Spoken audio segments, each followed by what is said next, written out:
오늘 우리에게 주신 하나님의 말씀은 마태복음 16장입니다. 마태복음 16장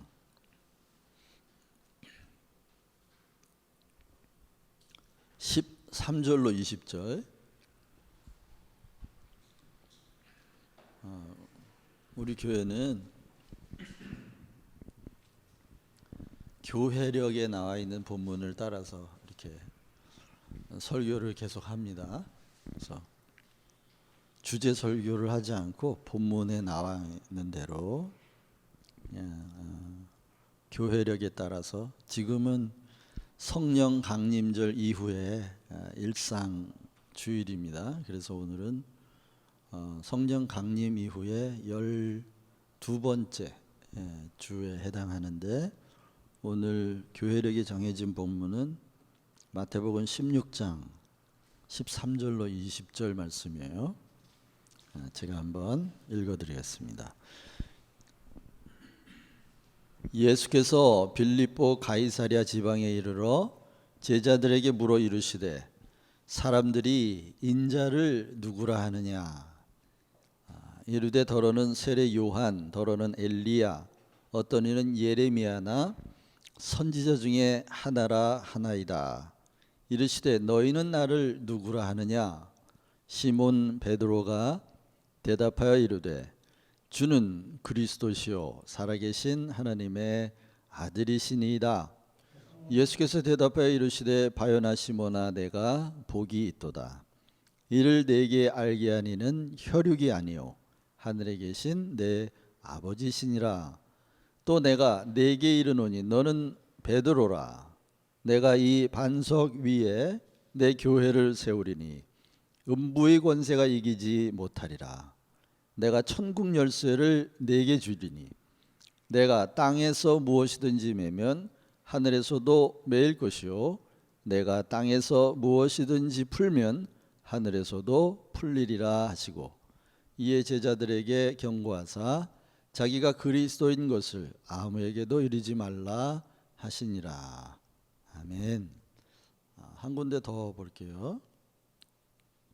로마서 12장입니다. 로마서 12장 1절하고 2절만 읽겠습니다. 로마서 12장 1절 2절.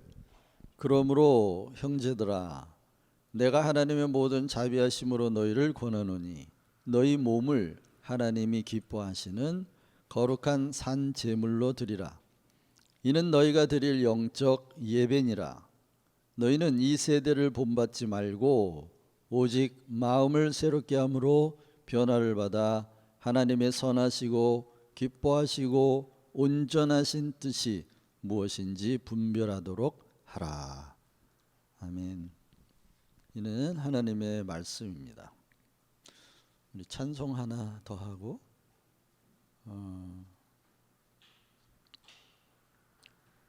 우리 지난주에 불렀던 동요인데 우리들 마음에 빛이 있다면,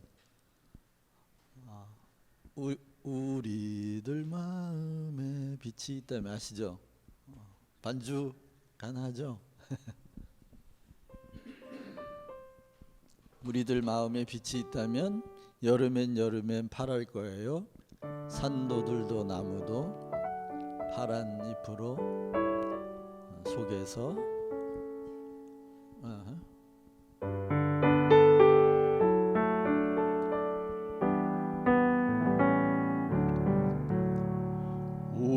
우리들 마음에 빛이 있다면 여름엔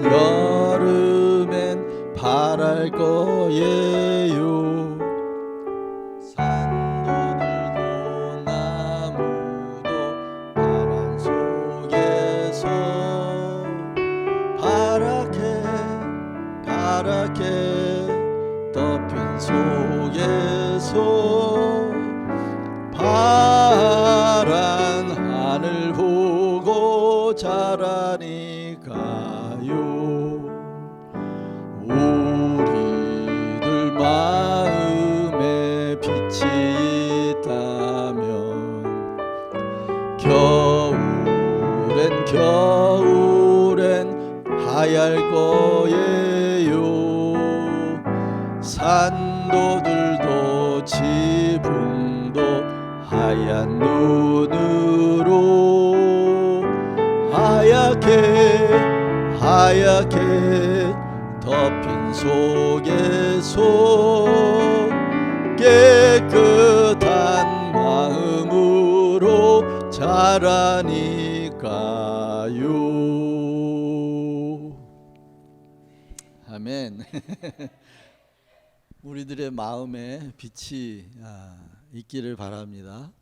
그래서 여름처럼 풍성한 시절을 지날 때는 하늘을 보고 자라고요. 또 겨울처럼 먹을 게 다 떨어진 힘겨운 시절에는 오히려 마음이 깨끗하게 정화되는 그런 영적인 사람들로 다 성장하기를 바랍니다. 마음에 말씀을 듣기 전에 이 동요를 꼭 한 번씩 부르고 말씀을 들었으면 좋겠다, 그런 생각이 들었어요. 왜냐하면 말씀이 이 빛이거든요. 그래서 우리 마음의 이 빛이 더 밝아지게 하는 그런 설교를 하고 또 그런 마음으로 말씀을 듣고 그랬으면 좋겠습니다. 지난 시간에 제가 그런 말씀을 드렸어요.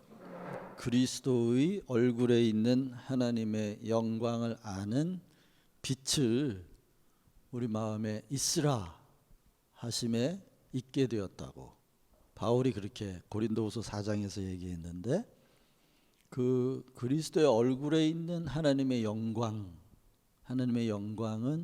곧 하나님의 일하심이라고 말씀드렸죠. 그리스도의 얼굴은 곧 이름과 같은 뜻인데, 그리스도의 존재, 성품, 능력을 다 합해서 얼굴이라고 할 수 있어요. 그분을 통해서 하시는 하나님의 일, 그게 하나님의 영광인데, 이것을 보는 마음의 눈, 그게 빛이에요. 우리 마음의 빛이에요. 근데 이것을 우리가 노력해서 얻는 게 아니라 하나님이 창조하실 때 빛이 있으라 하시면 빛이 있었다고 하는 말처럼 우리를 새 피조물로 창조하시는 하나님의 방식은 우리 마음에 그리스도의 얼굴에 나타난 하나님의 행하심, 하나님의 행위, 하나님의 일하심, 하나님의 영광을 보는 마음의 눈, 마음의 빛이 있으라 하시는 방식으로 우리를 새 피조물 되게 하시는 거죠. 그래서 이 마음의 빛이 곧 믿음이다라고 말씀드렸어요. 믿음이 바로 우리 마음에 있는 빛이에요. 그래서 믿음이 좋다 하는 것은 뭐랄까요? 믿으며 하고 그냥 한다고 믿음이 좋은 게 아니고, 자기의 마음을 굳게 정하는 걸 우리는 보통 믿음이 있다라고 말을 하는데, 틀렸다고 할 수는 없겠지만 성경적인 정의는 아니에요. 자신의 의지의 굳건함, 마음을 정함, 이것도 믿음의 한 부분이긴 하지만 좀 더 정확한 하나님의 선물로서의 믿음은 마음의 빛이에요.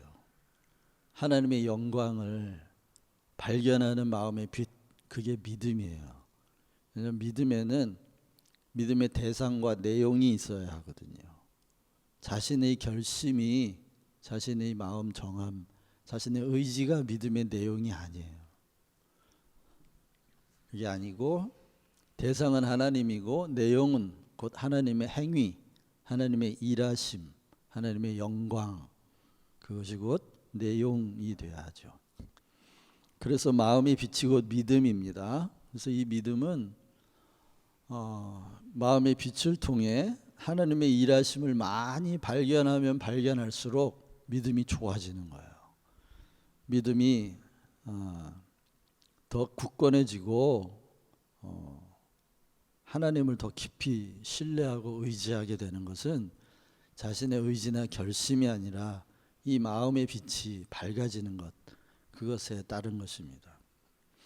오늘 서두에 이런 얘기를 왜 드리냐면 이 본문에 나오는 천국 열쇠에 대한 교회의 오해가 굉장히 오래 지속됐어요. 그렇기 때문에 마음의 빛이 약해져서 말씀을 봐도 그 말씀이 무슨 뜻인지를 모르고 또 잘못 해석하고 잘못 적용하기 때문에 수없이 많은 교인들을 수많은 세월 동안 어둠 속에 가둬두는 결과가 있게 되었죠. 이 본문을 읽고 지난 월요일 날 읽고 일주일 동안 묵상하면서 이 말씀이 저한테 꼭 풀어져야 한다고 생각했어요. 왜냐하면 이 말씀은 청년 때 내가 어느 선교사님한테 들었거든요. 근데 그때 이 말씀을 듣고 마음에 굉장히 큰 두려움이 임했어요. 근데 그 두려움이 사라지질 않는 거예요. 그런데 분명 하나님의 말씀은 하나님은 우리에게 두려움을 주시는 분이 아니거든요. 그런데 그분의 말씀에 의하면 굉장히 큰 두려움이 제게 임했었기 때문에 이게 언젠간 하늘에서 내려오는 평안으로 풀어져야 된다고 생각을 했었어요. 근데 말씀을 준비하면서 이게 오래전에 이미 풀어져 있었고 근데 그걸 내가 체크하지 못했었구나 하는 생각을 하게 됐어요. 참고로 그때 내가 들었던 나를 두렵게 했던 말씀은 뭐냐면 이런 거였어요. 그분이 이런 얘기를 했어요.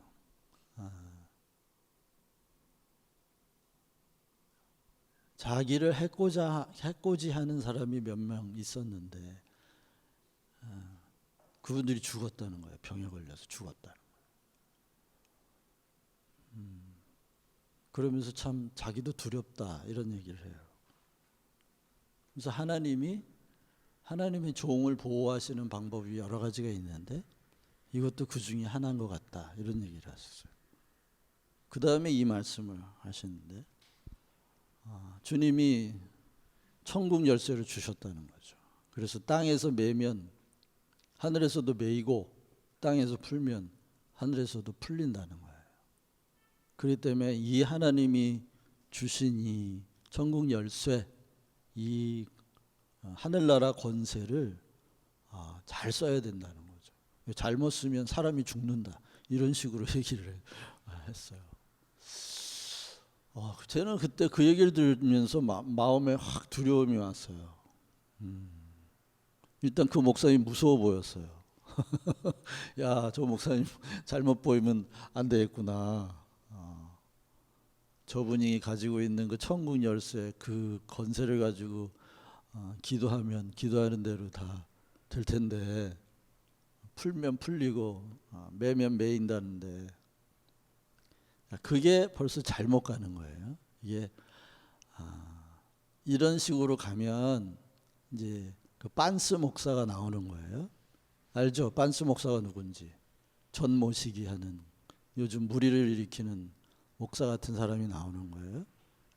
목사가 빤스 벗어 그러면 벗을 정도로 목사를 중요하게 생각해야 된다. 존중하고 따라야 된다. 이런 식이 되는 거예요. 자기가 천국 열쇠를 쥐고 있기 때문에 자기가 기도 한마디 잘못하면 인생이 패가 망한다는 거죠. 성도들이. 이거는 잘못 가도 너무 잘못 가는 거예요. 말씀이 뭔지 전혀 모르는 거예요. 근데 제가 얘기한 그 목사님은 복음도 있고 아주 신실하고 굉장히 훌륭한 목사님이에요. 제가 본받고 싶은 그런 분이에요. 그런데 그럼에도 불구하고 우리가 너무나 실용주의 사고에 젖어 있고 그리고 뭔가 은사주의, 열광주의 이런 한국교회가 그동안 가지고 왔던 그런 흐름 속에 우리가 젖어 있기 때문에 실용주의는 뭐죠? 진리를 자기의 실리를 위해 이용하려고 하는 거죠. 하나님의 은혜를 이용해서 자신의 실리를 도모하고 자신의 현실적인 행복을 구가하려는 거예요. 이런 걸 우리가 기복주의 신앙이다 이렇게 말하잖아요. 이런 데 사로잡혀 있으면 하나님의 말씀이 보이지 않아요. 그리고 열광주의와 은사주의, 하나님이 주신 은사, 재능 이런 걸 통해서 또 실용적으로 자기 삶을 행복하게 만들려고 하거나 또는 누군가의 삶을 행복하게 하려고 하는 그런 열망이 강하면 이 열광주의에 또 빠지는 거죠. 막 몇 시간씩 펑펑 뛰면서 찬양하고 그냥 영혼이 몸 밖으로 나갈 정도로 그냥 도취돼 가지고 예배라고 하는 빌미로 그렇게 정신이 나갈 정도로 실신할 정도로 막 열광적으로 빠지는, 이거는 자기 안에 몰입되는 거지 하나님의 임재 안에 들어가는 게 아니에요. 하나님의 임재 안에 들어가면 우리 정신은 더 맑아지고 우리 자의식도 더 맑아지고 나와 하나님의 분간이 더 분명해져요. 하나님과 자기의 분간이 사라지는 이 혼미한 상태에 들어가는 건 그게 열광주의의 이 폐해인데, 한국교회는 이런 그동안 너무 오랫동안 이런 은사주의, 열광주의, 실용주의에 빠졌어요. 그러면 우리에게 복음을 전해준 대부분의 선교사들이 다 프래그머티즘, 실용주의의 국가 이념을 가진 나라에서 왔거든요. 그들의 영성 가운데 배어있는 철학이에요. 그렇기 때문에 우리에게 전해준 귀한 복음, 그들이 참 은인이긴 한데 또 거기에 묻어있는 때도 우리가 같이 받았던 거죠. 또 현실을 잘 살아내고 싶은, 편안하게 행복하게 살고 싶은 우리의 그 욕망이 그걸 분별 없이 받아들였다고 해도 과언이 아니에요. 그래서 오늘 이 말씀 가운데 핵심은 이거예요. 천국 열쇠가 뭐냐 분명히 아시게 되시기를 바랍니다. 주님이 베드로에게 허락한, 이 베드로는 교회의 상징적인 인물이에요. 베드로는 교회라고 말할 수 있어요. 그리고 이 베드로를 반석이라고 주님 말씀하셨는데, 이 반석은 베드로의 신앙 고백이라고 말할 수 있어요. 베드로의 신앙 고백, 그 신앙 고백을 하는 사람이 교회예요. 그리고 그 교회에게 주시는 주님의 선물이 이 천국 열쇠고요. 그리고 그 천국 열쇠는 땅과 하늘, 땅은 뭘 의미하냐면 우리가 살아가고 있는 일상 전체가 다 땅이에요. 하늘은 영원한 세계, 하나님의 나라를 상징해요. 마태복음에만 하늘나라, 천국이라는 표현이 나와요. 다른 곳에는 다 하나님의 나라, Kingdom of God이라고 쓰는데 마태복음에만 Kingdom of Heaven이라는 말이 나와요. 왜냐하면 이 마태는 유대인들을 굉장히 의식을 했고, 유대인들은 하나님의 나라라는 표현보단 하늘나라, 천국, Kingdom of Heaven이라는 말이 훨씬 더 익숙하기 때문에 그들을 향한 복음이라 하늘나라, 천국, 천국은 우리의 번역이죠. 우리말로 하면 하늘나라예요. 하늘나라, 열쇠라는 표현을 쓴 거죠. 그러니까 마태복음에 나오는 천국은 다른 복음서에 나오는 하나님의 나라와 같은 말이에요. 그래서 하나님의 나라가 곧 하늘나라다. 이렇게 이해하시면 되겠습니다. 그래서 천국 열쇠를 준다는 말은 하나님의 나라의 열쇠를 준다는 말이에요. 하나님의 나라의 열쇠. 열쇠는 열고 닫는 것을 상징하죠. 그래서 교회가 그 열쇠를 가지고 있는 곳이라는 거예요. 근데 우리가 중요한 건 이거예요. 교회와 하나님의 나라를 일치시키면 안 돼요. 절대로 교회가 하나님의 나라는 아니에요. 물론 하나님의 나라의 일부죠. 그러나 하나님의 나라는 교회를 넘어서요. 하나님의 나라는 교회 안에만 국한되어 있지 않아요. 하나님의 나라는 곧 하나님의 통치, 하나님의 다스림을 의미하기 때문에 하나님의 통치, 하나님의 다스림은 전 우주에 다 차 있는 거예요. 곧 하나님의 나라의 범위는 온 우주라고 말할 수 있어요. 그렇기 때문에 교회가 하나님의 나라와 교회를 일치하면 이제 이런 현상이 나오죠. 교회는 거룩하고 세상은 속되다. 왜? 교회는 하나님의 나라니까. 하나님의 나라는 거룩하고 세상 나라는 속되다라는 이상한 이원론에 사로잡히게 돼요. 이런 이원론에 사로잡히면 아까 얘기했던 그런 빤스 목사가 나오는 거예요. 거룩한 집단을 이끄는 리더, 지도자는 더 거룩하고 더 신성화되기 때문이죠. 그렇기 때문에 이런 성속 이원론은 기독교적이지 않아요. 그건 교회를 사랑하는 교회 중심적인 마음이 만들어낸 잘못된 신학이에요. 우리가 교회를 사랑해야 하지만 교회가 하나님의 나라가 아니라는 걸 오늘부터 꼭 생각하시기를 바랍니다. 일치시키면 안 돼요. 그럼에도 불구하고 교회는 하나님의 나라와의 아주 밀접한 떨어질래야 떨어질 수 없는 관계를 가지고 있는데 그게 뭐냐면 교회가 곧 천국 열쇠를 가지고 있다는 거예요. 곧 하나님의 나라를 열고 닫는 키를 교회가 가지고 있다는 거예요. 그래서 이 교회가 풀리면 하나님의 나라가 풀려요. 교회가 매이면 하나님의 나라가 닫히는 거예요. 그렇기 때문에 지금 교회가 어떤가 이걸 잘 생각해야 돼요. 그 정광훈 목사의 그런 이상한 발언 이후에 아주 이상한 일이라기보다 예상했던 일이죠. 염려했던 일이죠. SNS에 많이 올라온다 그래요.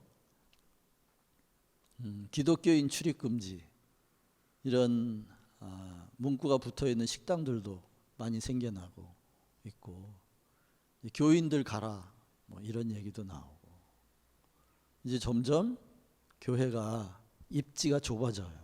그렇죠? 왜 이렇게 됐을까요?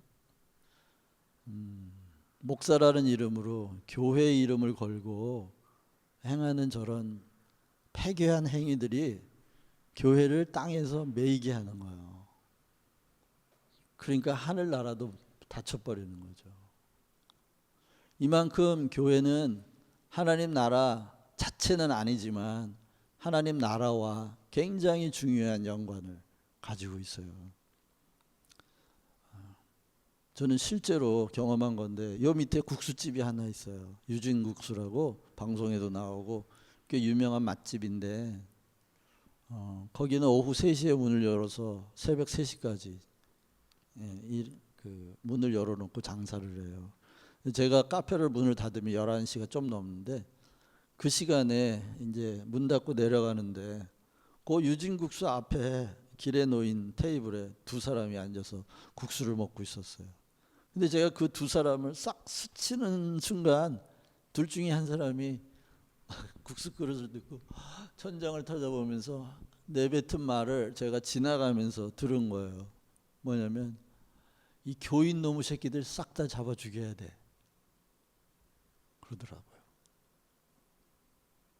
들은 거죠. 그 사람도 뉴스를 들은 거죠. 정광호 목사가 하는 말을 들은 거죠. 그리고 그 정광호 목사 교회에 참석했던 사람이 동직원한테 막 너도 걸려봐라 그러고 침 뱉고 막 그랬다는 뉴스를 들은 거죠.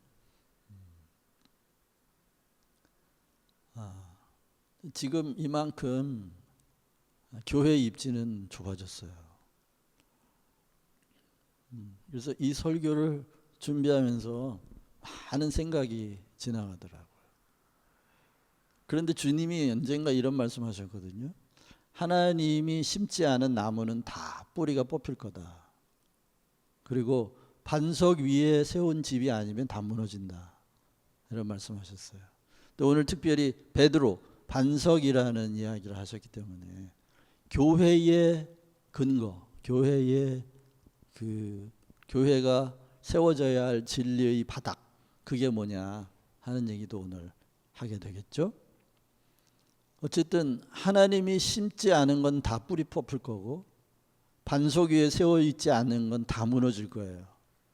아마 몇 개의 교회가 남을지 알 수가 없죠. 알 수가 없어요.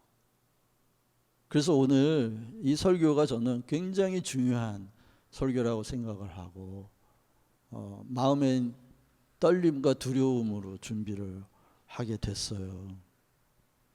이 천국 열쇠가 무엇인지 이게 풀리지 않으면 제가 존경하는 그분의 실수처럼 이걸 마치 우리 개인이 휘두를 수 있는 무슨 칼처럼 생각하기 쉽고 이 잘못된 성속 이원론에 빠져서 오히려 교인이라고 믿는 사람이라고 믿지 않는 분들보다 뭔가 훨씬 지위가 높은 것처럼 착각하고 더 거룩한 것처럼 착각하면서 지금의 사태처럼 교회가 땅에서 매이면 하늘나라도 닫혀버리는 건데 그런 상황이 지금 벌어지고 있어요. 그러니까 우리가 지금 생각해야 되는 건 이거예요. 지금 교회가 욕먹는구나. 아유 창피해, 쪽팔려. 조심해야지. 입 다물어야지.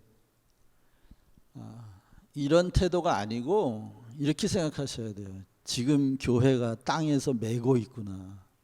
그러면 하늘나라가 닫히고 있구나. 그게 주님의 말씀이에요. 주님의 말씀이에요. 굉장히 심각하게 생각해야 하고 우리 마음에 이럴 수 있어요. 그 잘못하고 있는 교회들에 대한 비난과 정죄의 목소리가 우리 속에서 나올 수도 있어요. 오케이, 그건 자연스러운 반응이에요. 하지만 더 중요한 건 지금 교회가 땅에서 매임으로 하나님의 나라의 문이 닫히고 있다는 것에 더 심각하게 생각해야 돼요. 그걸 더 마음 아파해야 하고 그것을 위해 기도해야 하고 자신의 신앙을 점검해야 해요. 예수님이 하나님께서 심지 않은 나무마다 다 뽑힐 것이라고 말씀하실 때 겨냥했던 사람은 누구냐면 바리새인이었어요. 바리새인이라는 말은 이렇게 생각하면 돼요. 경건한 사람들이란 뜻이에요. 바리새인들은 굉장히 법도 잘 지키고 교양 있고 종교적이고 법도 잘 지키고 도덕적이고 훌륭한 사람들이에요. 근데 그 사람들을 향해 주님이 하신 말씀 중에 하나는 저들은 천하를 돌아다니다가 교인을 하나 얻으면 자기도 천국에 들어가지 않고 그 교인도 천국에 들어가지 못하게 하는 자라고 말씀하셨어요. 근데 그들이 어떤 사람이에요? 막 떼먹고 정광훈처럼 그냥 막소리하는 사람이 아니에요. 굉장히 세련되고 도덕적이고 법도 잘 지키고 사회 의식이 있고 훌륭하고 경건한 신앙인이에요. 근데 주님이 그 사람에게 뭐라고 말씀하시냐면 저도 천국을 안 들어가려고 하고 천국에 들어가려고 하는 사람도 막아버린다는 거예요. 그러니까 이렇게 자꾸 그 목사 얘기가 자꾸 나오는데 그런 막대먹은 목사나 교회만이 하나님 나라의 문을 닫는 게 아니고 경건하고 교양 있고 의식 있는 사람도 하나님의 나라의 문을 닫아버릴 수 있다는 거예요. 이게 아주 중요한 거예요. 그러니까 우리가 이렇게 생각하면 안 돼요. 나는 최소한 정가운 같진 않아. 그러니까 나는 그런 사람이 아니야. 어떻게 나를 그런 사람하고 같이 생각해. 이름으로써 자기를 안전한 곳에 있고 자기는 경건한 곳에 있기 때문에 나는 설마 내가 하나님의 나라를 닫는 사람일까? 나는 아닐 거야 라는 생각은 no. 그건 그렇게 건강한 생각은 아니에요. 그 때문에 저는 이 설교를 교회를 비판하려고 하는 설교는 아니에요. 다만 우리 자신을 이 말씀에 비추어서 좀 마음의 빛이 밝아지기를 바라는 거죠. 자, 그러면 이제 구체적으로 얘기를 해야 돼요. 먼저 천국 열쇠가 뭔지 그 본질을 밝히기 전에 주님이 이 말씀을 하시게 된 동기부터 얘기해야 돼요. 먼저 주님이 질문으로 시작하셨어요. 얘들아, 사람들이 인자를 누구라고 하느냐? 인자를 누구라고 하냐? 우리는 인자라고 번역이 되어 있지만 원문에 보면 the Son of Man이에요. Son of Man. Who do people say about the Son of Man? 사람들이 그 인자, 사람의 아들, 곧 나죠. 예수님이에요. 사람의 아들에 대해서 뭐라고 얘기하느냐 그랬더니 사람들이요 예수님에 대해서 그 인자에 대해서 엘리야다, 세례 요한이다, 예레미야다, 선지자 중에 한 사람들이다 얘기합니다. 자, 생각해봐요. 선지자 엘리야, 세례 요한, 이 사람들이 다 뭐예요? Son of Man이에요. Son of Man, 그죠? 다 인자들이에요. 그러니까 쉽게 얘기하면 이런 거죠. 인자에 대해서 뭐라고 하냐고요? 인자에 대해서 인자라고 얘기해요. 그 얘기를. 사람의 아들이 사람의 아들로 생각해요. 사람들은 다 당신을. 그랬더니 예수님이 제자들에게 물어요. 그러면 who do you think about me? Who do you say about me? 너희들은 나를 뭐라고 생각하냐? 그랬더니 베드로가 이렇게 말하는 거예요. 주는 그리스도시요 살아계신 하나님의 아들입니다. You are the Son of God. 이거는 엄청난 고백이고 마음의 빛이 없으면 알 수 없는 거예요. 요한복음 1장에 보면 말씀이 육신이 되매 하나님의 영광이 드러났고 그 하나님의 영광 안에 은혜와 진리가 함께 있더라 라고 요한이 얘기했어요. 다시 말하면 인자로 오신 예수님을 성자로 사람의 아들로 오신 예수님을 하나님의 아들, 여러분 하나님의 아들이려면 개의 아들이려면 개여야죠. 사람의 아들이려면 사람이어야 돼요. 하나님의 아들이려면 하나님이어야 하는 거죠. 다시 말하면 지금 이 베드로의 고백이 얼마나 엄청난 고백이냐면 사람으로 오신 당신은 곧 하나님이십니다 이 얘기예요. 유대인으로서는 할 수 없는 말이라고 이게. 그랬더니 뭐라고? 예수님이 요한아 시몬아 복이 있도다. 이것을 가르치는 혈육, 사람이 아니라는 거예요. 혈과 육이 아니다. 사람이 아니다. 하늘에 계신 내 아버지다. 아버지가 네 마음에 빛이 있으라 하심에 네 마음에 빛이 있었고 네가 곧 내 얼굴에 있는 하나님의 영광, 하나님께서 지금 나를 통해 하고 계시는 그 일, 그걸 보았구나. 네가 곧 복이 있는 자다 라고 말씀하신 거예요. 이 고백 지난주 지지난주 제가 계속해서 얘기했어요. 예수 그리스도의 신성과 인성이 그리스도의 인격 안에 하나로 결합되어 있는 이것을 믿는 것이 곧 기독교인. 이게 기독교의 본질 중의 본질이에요. 이 고백을 한 사람을 주님이 뭐라냐면 그 위에 내가 교회를 세우리라 그래요. 교회를 세우리라. 우리는 이렇게 생각해요. 그거 모르는 사람이 어디 있어요? 교인이라면 다 알죠. 다 알죠. 다 어린아이 주일학교 때부터 배웠고 다 알죠. 그런데 좀 생각해 보세요. 지식이 있는 사람과 의식이 있는 사람은 다른 거예요. 지식이 있는 사람은 배운 사람이죠. 듣고 배우면 다 지식을 가질 수 있어요. 의식이 있는 사람이라는 얘기를 하는데 의식이 있는 사람은 뭐죠? 의식이 있는 사람. 의식이 있는 사람은 아는 대로 사는 사람이 의식이 있는 사람이에요. 근데 알면서 살지 않는 사람은 그냥 지식인이에요. 지식이 있는 사람이에요. 이 지식이 있는 사람, 다시 말하면 자기의 삶이 자기 지식과 부합하지 않는 사람은 뭐랄까요? 의식 있는 사람이 아니에요. 그래서 우리는 기독교인은 기독교 교리를 가르치는 지식의 공장이 아니에요. 교회는 물론 지식도 가르치죠. 교리도 가르쳐야 해요. 그렇지만 그 지식에 부합한 삶을 살아가도록 다시 말하면 기독교적 의식인으로 바뀌어야 돼요. 근데 그거는 가르쳐서 되는 건 아니에요. 교육해서 되는 건 아니에요. 교육이 꼭 필요하지만 마음에 빛이 생겨야 돼. 빛이 있으라 하시는 그 하나님의 역사를 경험해야 돼요. 그러면 지식이 들어오면 이게 좀 시간은 걸리지만 지식이 들어오면 그 지식이 우리의 삶의 방식을 바꿔 우리를 의식화해요. 우리를 의식 있는 사람이 되게 해요. 예를 들면 이런 거예요.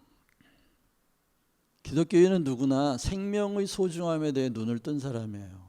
하나님이 우리에게 생명이 되어주신다. 하나님이 생명이시고 하나님이 우리에게 생명이 되어주시고 우리에게 생명을 주신다. 살아있는 모든 것들은 다 하나님의 일하심의 증거다. 살아있다고 하는 것, 이것이 지금 하나님이 일하고 계시는 증거예요. 모든 생명체 속에서 그래서 우리는 하나님의 영광을 볼 줄 아는 마음의 빛이 있는 사람들이 이 의식이 있는 사람들이에요. 자, 그렇다면 이 의식을 가진 사람이라면 지구의 생태계에 대해 염려해야 될까요? 안 해야 될까요? 당연히 염려해야죠. 그런데 지구의 생태계에 대해서 그걸 조심해야지 이거 하고 지식이 있는 사람으로 끝나버릴 경우가 많아요. 생태계를 위해 뭔가 해야 돼요. 우리의 삶의 방식을 거기에 맞춰야 돼요. 그래야 생명의식이 있는 사람이에요. 총체적인 생명 살리기의 일환으로 나의 삶의 일부가 뭔가 연관되어 있어야 돼요. 그게 정신적이거든 감정적이든 영적인 거든 물리적인 거든 육체적인 거든 간에. 그런데 기독교인인데 이런 의식이 없어요. 생명에 관한 의식이 없어요. 그럼 그 사람은 의식이 없다면 이건 지식인일 수 있어요. 교리에 묶여있는. 다시 말하면 살아있는 그리스도인이 아닐 수 있다는 거예요.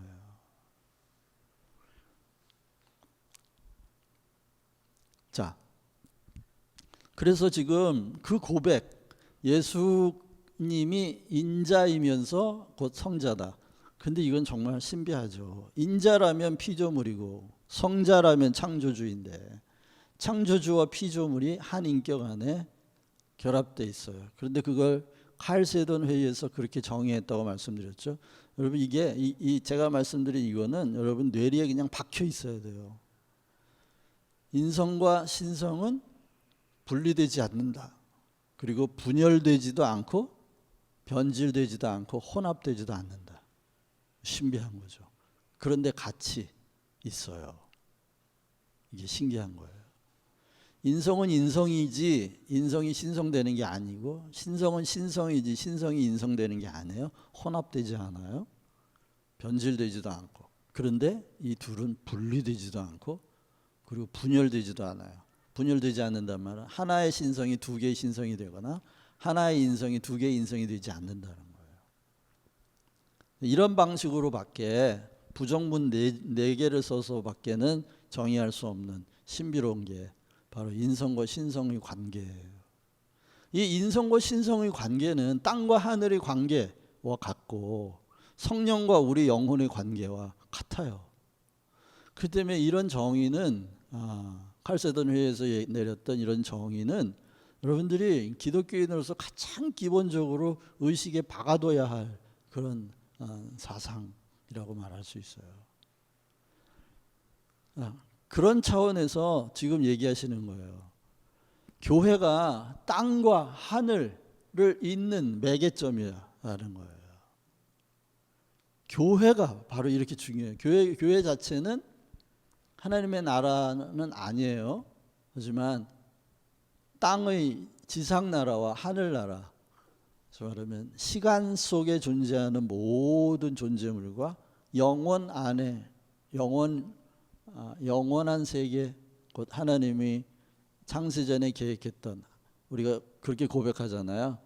하나님의 뜻이 하늘에서 이루어진 것 같이 땅에서도 이루어지기를 바랍니다. 다시 말하면 하나님이 하늘에서 완성하신 뜻은 뭐예요? 하나님의 나라예요. 하나님의 통치. 근데 그게 땅에서, 지상에서 실현되길 바랍니다. 그게 주기도문이에요. 자, 그러면 그걸 주님이 우리에게 가르치신 기도예요. 그러면 보세요. 뭐 죽어서 하늘나라 간다는 말이 맞을까요? 아니면 하늘나라가 지상으로 온다는 말이 맞을까요? 주님의 뜻은 하늘에서 이루어진 것 같이 땅에서 이루어질 거예요. 이 땅에서 하나님의 나라가 온전하게 세워질 거예요. 그 시점을 우리가 주님의 재림이라고 보고 있는 거죠.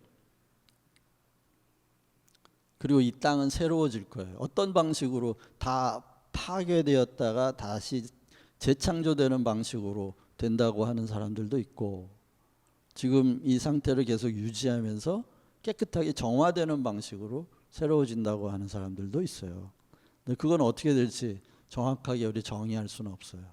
성경이 거기까지 얘기하진 않으니까요.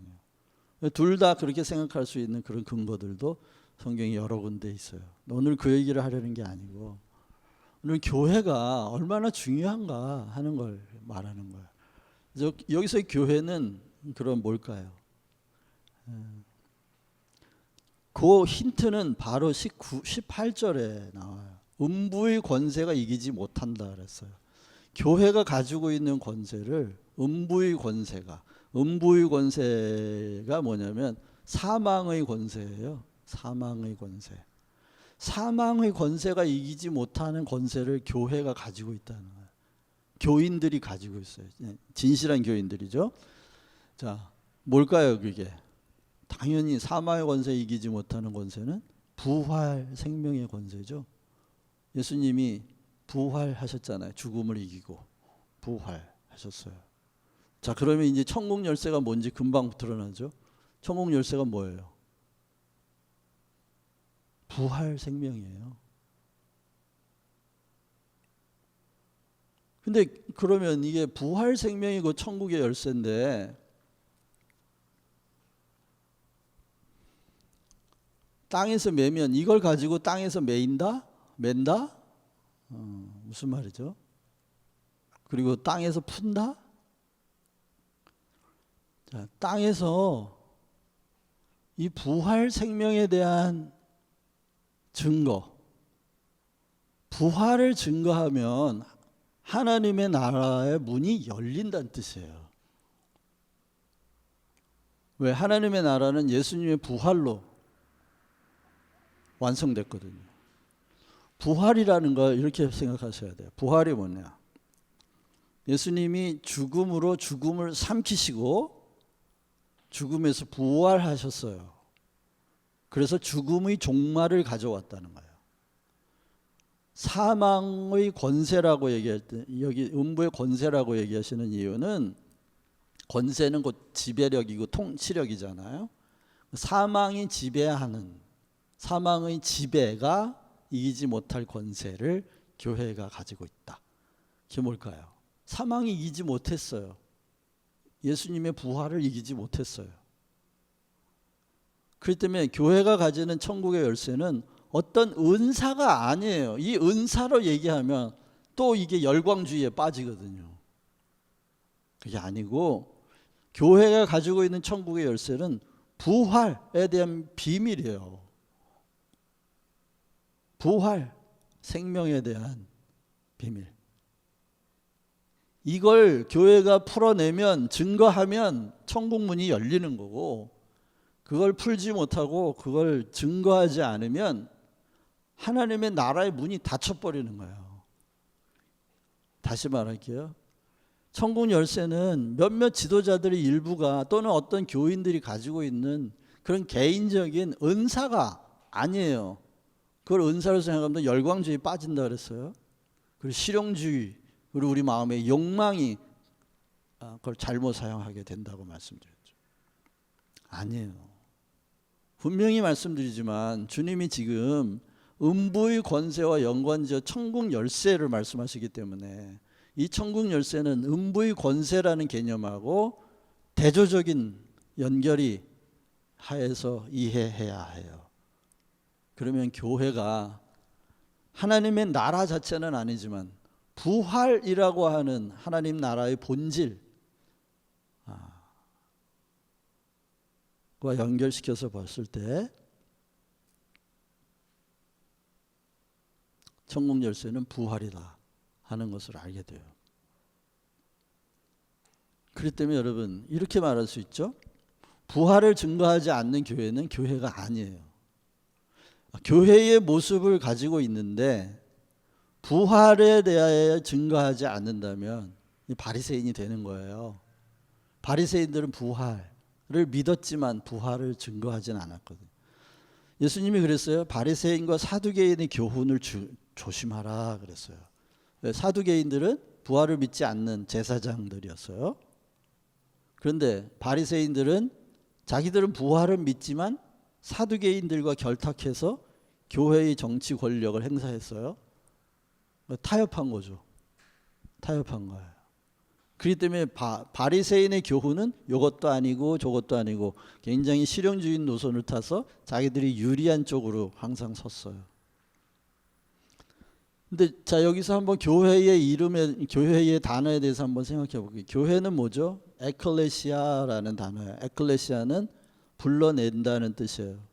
근데 이 고백 위에 내가 교회를 세우겠다 그 얘기는 예수님이 이 고백의 편에 서는 사람과 그렇지 않은 사람을 불러내겠다는 거예요. 다시 말하면 인자로 오신 그분이 곧 성자이십니다 라는 이 고백이 가능한 사람들은 이쪽 편에 서, 그럴 때 그쪽 편에 선 사람들이 교회예요. 교회. 자, 그리고 교회한테 천국 열쇠를 줬어요. 천국 열쇠가 뭐라고요? 부활 생명. 자, 이제 너희들은 부활 생명을 증거하는 자들이야. 가서 증거해.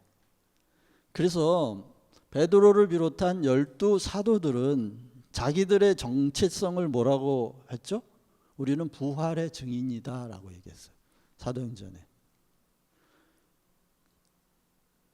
가룟 유다가 죽고 나서 사도가 한 명이 궐됐잖아요. 빠졌어요. 그래서 보궐 선거를 했죠. 그때 마띠아를 뽑았는데 마띠아를 뽑기 전에 조건이 있었어요. 뭐였죠? 우리들과 같이 함께 동행한 자 중에 그리스도의 부활을 증거할 수 있는 사람이 사도의 자격이 있다라고 얘기했어요. 사도들은 곧 예수님이 세우신 최초의 교회예요. 그들은 자신을 뭐라고 인식했다고요? 부활의 증인으로 인식했다는 거예요. 다시 말하면 교회는 부활을 증거하는 곳이에요. 증거하는 사람들 또는 부활을 증거하는, 그럼으로써 하나님 나라의 문을 여는 공동체가 교회예요. 여러분, 이 본질을 벗어나면 자꾸 바리새인처럼 경건과 도덕과 경건주의, 도덕주의, 또 뭐예요? 축복, 기복주의, 열광주의, 은사주의, 이런 기타 하나님 나라하고 거리가 먼 것에 자꾸 빠지는 거예요. 여러분 최근에 부활에 대해서 얼마나 생각하셨어요? 최근에 그리스도인들은 부활의 증인들이에요. 부활을 증거할 때 여러분들의 영은 맑아지고 밝아지고 믿음, 소망, 사랑이 충만해질 거예요. 그러나 그렇지 않으면 부활의 증인이라고 하는 이런 중차대한 본질적인 우리의 정체성을 잊어버리면 누구라도 다 바리새인처럼 경건주의, 도덕주의, 열광주의, 은사주의, 기복주의 이런 걸로 다 채워지는 거예요, 마음이. 그러면 제가 지금 도덕주의, 경건주의 이런 건 다 필요 없는 거다라고 말하는 건가요? 그렇지 않아요. 그런 것도 중요해요. 부활을 증거한다고 그러면서 부도덕하게 살면 안 되잖아요. 중요하지만 그게 첫 단추는 아니라는 거예요. 그건 세컨들리한 거예요. 두 번째 정도로 중요한 거예요. 정말 중요한 건 우리는 생명의식을 지닌 부활의 증인이 교회이면서 그리스도인이다 하는 거죠. 어떤 은사가 아니에요.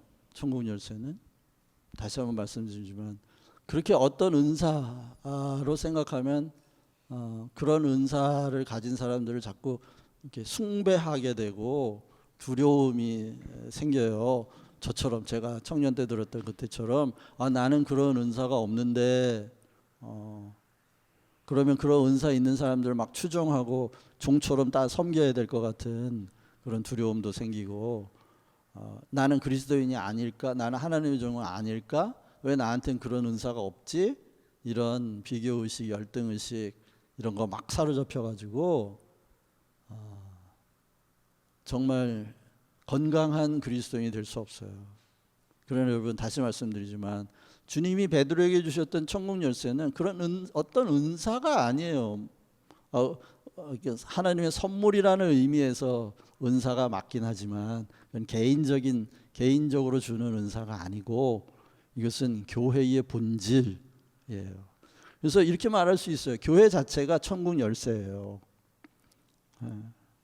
교회가 오직 교회만이 부활을 증거할 수 있는 공동체이기 때문에 그런 면에서 교회는 천국 열쇠라고 말할 수 있어요. 하지만 중요한 건 이거예요. 천국 열쇠를 쥐고 있는데 천국 문을 열지 않는 사람일 수도 있고 천국 문을 열어주면서도 자기는 안 들어갈 수도 있어요. 그런 면에서 우리는 열고 들어가는 사람이 되어야 하고 열고 사람들을 초청하여 들어갈 수 있도록 하는 사람들이 되어야 한다는 걸 잊지 않으시기를 바랍니다. 이제 마지막으로 그러면 부활을 어떻게 증거하는 거냐? 어떻게 증거하는 거냐? 우리가 말로만 예수님 부활하셨습니다. 부활은 있습니다. 부활은 올 겁니다. 부활이 진짜 생명입니다. 이렇게 말만 하면 우리가 부활을 증거하는 건가요? 뭐 그것도 필요하죠.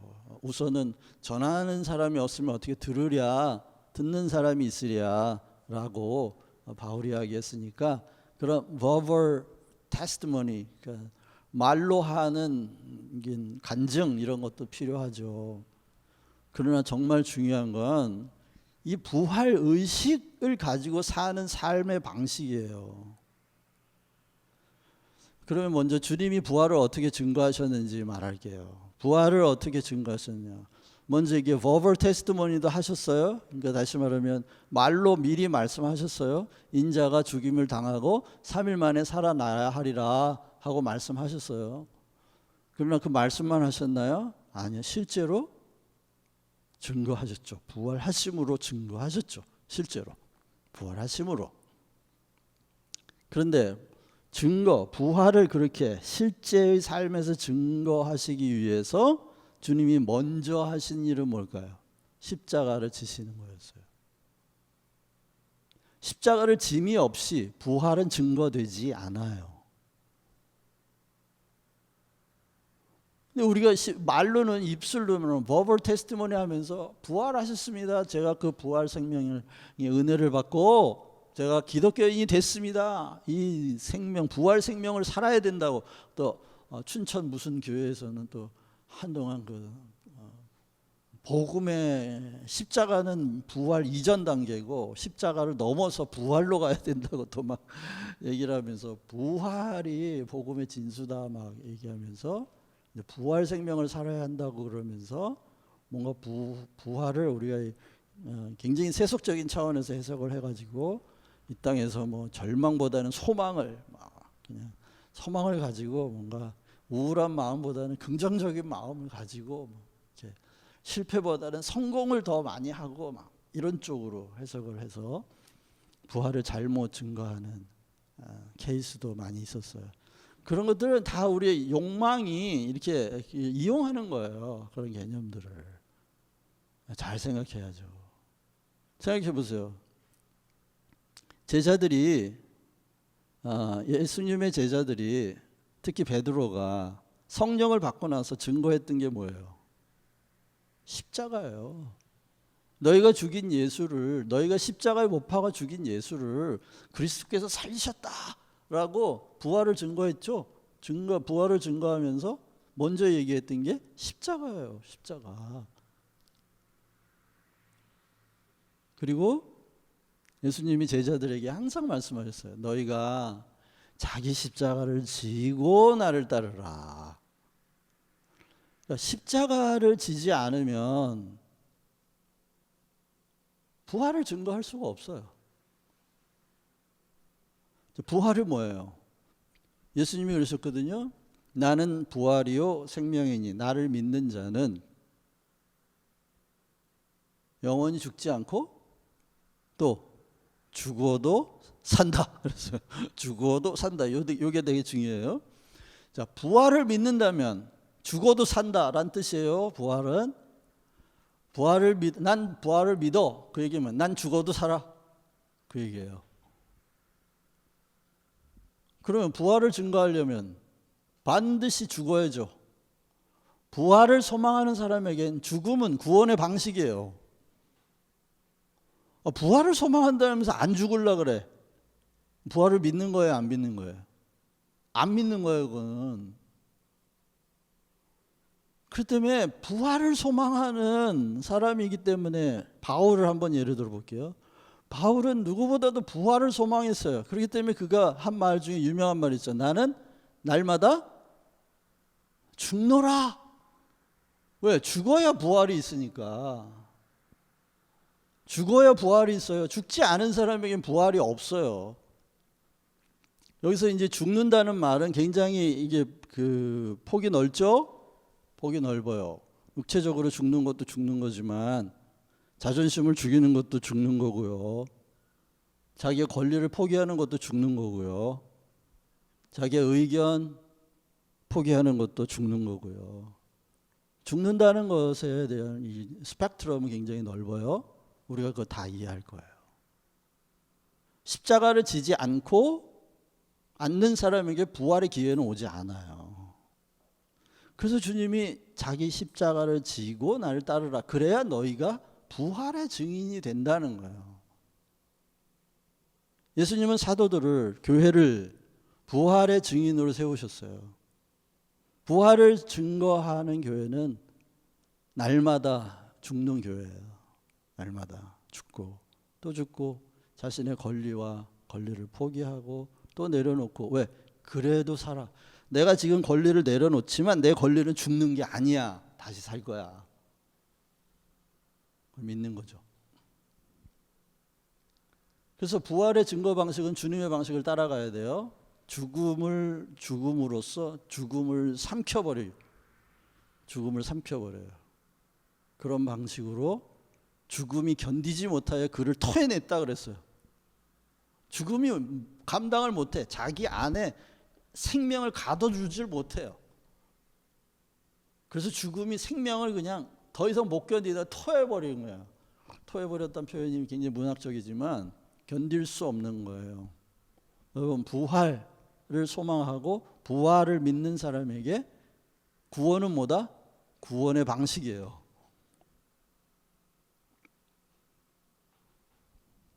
이게 기독교의 신비이고 기독교의 본질이에요. 부활을 믿는 사람, 부활은 죽어도 죽지 않고, 예수님이 다시 한번 얘기해요. 나를 믿는 자는 영원히 죽지 않고 죽어도 산다. 왜? 내가 부활이므로. 부활이므로. 이걸 증거하지 않는 교회는 교회가 아니에요. 바리새인 집단이고 오히려 천국 문을 닫아버리고 이 땅에서 매여서 아무도 천국에 들어가지 못하게 하는 교회가 되고 말아요.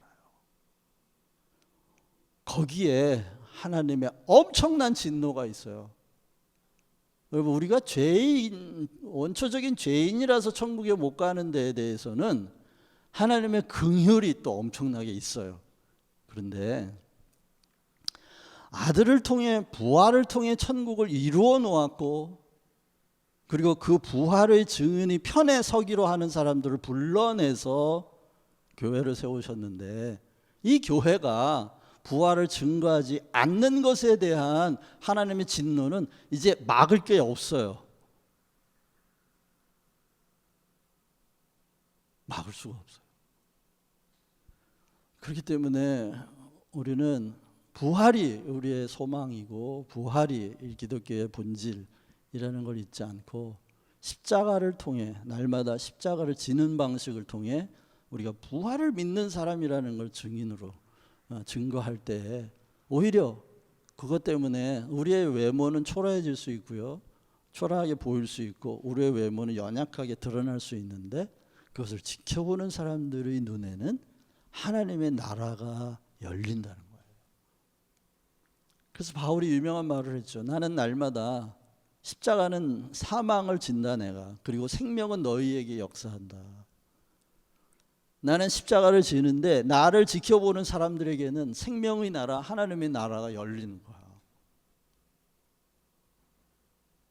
신비한 거죠. 다시 말하면 하나님이 살아계셔서 living God이 일하고 계시는 거예요.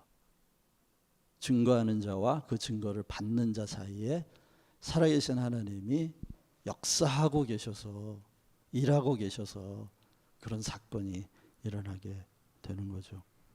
이거를 바울이 뭐라고 얘기했냐면, 우리가 읽었던 것처럼 십자가 그리고 부활, 이걸 합해서 부활을 증거하는 방식을 이렇게 얘기했어요. 형제들아, 내가 하나님 모든 자비하심으로 너희를 권하노니 너희 몸을 하나님이 기뻐하시는 거룩한 산 제물로 드리라.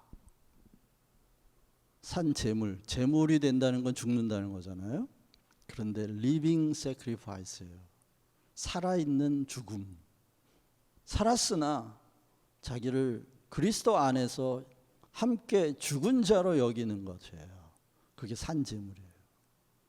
그리스도의 죽음을 자기의 죽음으로 받아들였고, 그리스도의 부활을 자기의 부활로 받아들인 믿는 사람들의 삶은 living sacrifice가 되어야 된다는 거예요. 이 말씀 앞에 우리는 다 자유할 사람 없죠. 부끄럽고 부족하고 참 그래요. 그렇지만 그럼에도 불구하고 우리는 또 조금 더 이런 산제물의 삶을 살 수 있게 되기를 바라면서 우리의 믿음이 성장하기를 바라는 거죠. 그런데 이게 영적인 예배래요. 그렇게 하는 게. 이게 영적인 예배. 다시 말하면 우리의 그런 삶을 통해 하나님의 나라가 열린다는 거예요. 영적 예배란 그런 거예요. 영적인 예배는 하나님의 나라가 열리는 예배예요. 그래서 그 예배에 참여한 사람, 다시 말하면 나의 일상의 예배가 바로 이런 예배인데, 내가 산제물로 사는 것 같은 이런 삶을 볼 때 사람들에게는 하나님의 나라가 열리는 거죠. 그리고 2절에 보면 이 세대를 본받지 말고 오직 마음을 새롭게 함으로 변화를 받아 하나님의 선하시고 기뻐하시고 온전한 뜻이 무엇인지 분별하도록 하라. 그런데 이런 산제물로 사는 삶은 그냥 한 번 살고 1시간 정도 살고 또는 하루 살고 마는 게 아니라 지속적으로 살아야 되겠는데, 이런 지속적으로 사는 우리의 내면의 힘은 뭐냐면, 마음을 새롭게 하고 변화를 받는 거예요. 날마다 리뉴얼을 통해서 체인지 돼야 돼요. 우리가 바뀌어야 돼. 그로잉 해야 돼. 그러니까 성장해야 한다는 거예요. 지속적으로 성장하지 않으면 이런 삶은 그냥 하루 이틀 살 수는 있지만 지속적으로 살기는 어려워요. 그런데 그 성장의 목적이 있다면 하나님의 온전하신 뜻, 그게 뭐냐, 이걸 분별하는 거예요. 뭘까요? 제가 생각하기엔 하나님의 나라가 온전해지는 거예요. 그게 하나님의 뜻이에요. 완전한 하나님의 통치. 하나님은 우리를 예수님 이후에, 예수님 이전에도 마찬가지지만 하나님이 온 우주를 다스린다고 하셨을 때 하나님이 무엇을 통해서 다스릴까요? 다스리는 것 그 자체를 권세라고 말할 수 있는데, 예수님이 부활하신 이후에 하나님의 통치의 방식이 달라졌어요. 예수님 이전에는 창조주로서 다스리셨죠. 예수님 이전에는, 예수님 이후에는 새 창조의 주인으로 다스려요. 다시 말하면 부활 생명을 통해 통치하시는 거예요.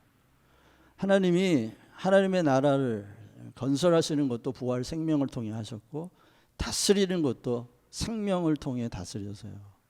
생명이 드러나는 것, 생명 살리기를 하는 것, 이게 하나님 나라에 동참하는 일이에요. 생명을 통해 다스리신다. 생명을 통해 다스리면 죽은 것도 다 살아나죠. 생명을 통해 다스리실 때 하나님의 생명 받은 사람은 더 풍성해지고 없는 사람은 거의 생겨나요. 우리의 삶이 하나님 나라에 동참하냐 안 하느냐, 그것을 무슨 열심히 일을 사역을 많이 하냐, 교회 일에 얼만큼 인볼브 됐냐로 따지지 마세요. 그게 아니고 나를 통해 살아나는 사람이 얼마나 되냐, 나를 통해 살아나는 사람. 그렇다면 하나님의 나라를 확장하는 종으로 사용하고 계시는 거예요. 그런데 나를 통해 살아나는 사람이보다 나를 통해 기죽고, 나를 통해 열등감을 더 많이 느끼게 되고, 나를 통해 자꾸 죽는 사람들이 자꾸 많이 늘어난다? 그건 뭐죠? 내가 음부의 권세의 도구로 사용되고 있는 거예요. 부활의 도구가 아니라. 부활의 증인이요 부활의 도구라면 나를 통해 계속 살아나는 사람들이 많아져야 될 텐데, 이게 정서적으로든 의지적으로든 또는 실질적으로든 뭔가 좀 계속해서 부활. 나는 점점 후패해지고 나는 점점 죽어가는 건 내가 다 짊어지는데, 나를 통해서 나와 연관된 사람들은 계속 살아나는 이런 신비들이 부활의 증인으로 사는 삶이에요.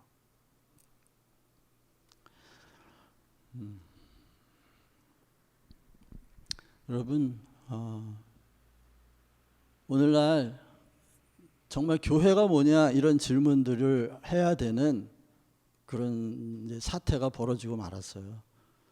누가 의도한 건 아닌데, 이 코로나라고 하는 엄청난 질병이 찾아오면서 이제 근본적인 질문 앞에 우리가 서게 된 거죠. 교회가 뭐냐?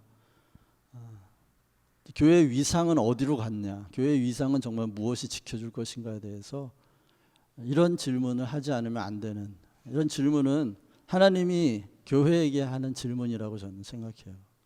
그러나 이런 질문이 가까워 왔다는 건 하나님이 가까이 계시다는 뜻이에요. 하나님 더 이상 뒷짐지고 일하시지 않는 게 아니라 오히려 지금 적극적으로 하나님께서 일하고 계시다. 저는 그렇게 생각해요. 교회를 사랑하시고 교회의 중요한, 결국 아무리 교회의 모습이 어그러져 있고 비참해져 있다 하더라도 하나님 나라의 문을 여는 역할은 교회밖에 할 수가 없기 때문에, 부활의 증인으로서의 교회를 말하는 거죠.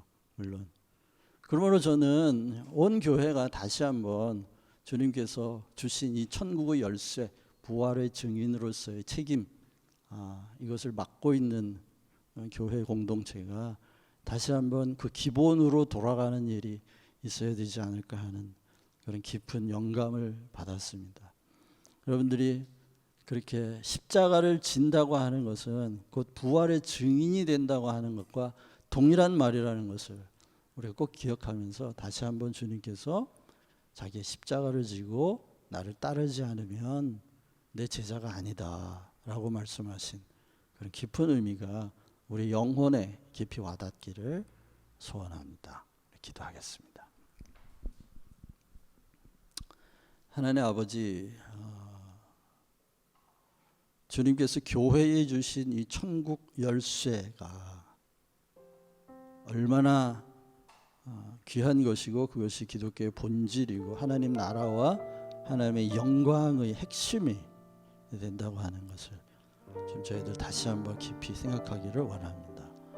부활 생명, 그리고 부활 생명 의식을 가지고 살아가는 기독교인들이 많이 생겨나기를 원합니다. 하나님 아버지, 생명을 사랑하고 사망의 권세 가운데서도 생명의 역사가 계속되고 있습니다. 하나님께서 이기시고 계시는 증거이고 일하고 계시는 증거입니다. 주님, 이 땅의 교회를 다시 한번 불쌍히 여겨 주시옵소서. 하나님, 그들이 정신 차리고 다시 한번 교회의 본질을 붙들게 해주시고 죽어도 죽지 아니하는 이 부활을 증거하기 위하여 과감히 또 오늘도 십자가를 지고 날마다 죽는다고 하는 부활의 바울의 고백을 우리의 고백으로 삼아 하나님 앞에 겸손한 삶을 살아드릴 수 있게 은혜의 은혜를 더하여 주시옵소서. 특별히 하나님, 오늘 참석한 우리 은혜자매의 복중에 있는 아이를 축복합니다. 그리스도께서 살아나신 그 부활의 생명으로 복중에 있는 아이를 축복합니다. 그가 이 땅에 태어나 의식이 생겨났을 때 예수 그리스도를 참으로 알게 하시고 그리스도의 얼굴에 있는 하나님의 영광, 하나님의 일하심을 보는 마음의 빛도 선물하여 주시옵소서.